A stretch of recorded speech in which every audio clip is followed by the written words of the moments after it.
ఈయన కూడా సేమ్ పొరపాటు చేశాడు, పొరుగువాని భార్యను చేసుకున్నాడు.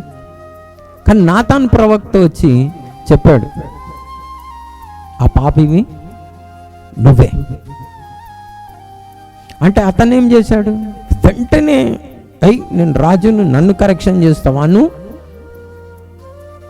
అనలే, వెంటనే ప్రార్థన చేయి, నేను పాపి, నేను పాపం చేసిన.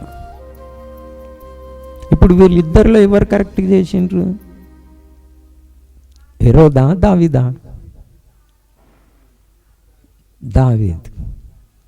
అందుకని కరుణింపబడ్డాడు. అందుకని ఏం చేయబడ్డాడు? కరుణింపబడ్డాడు.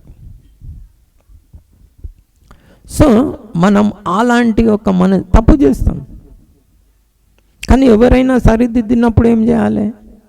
తప్పుని ఒప్పుకోవాలి.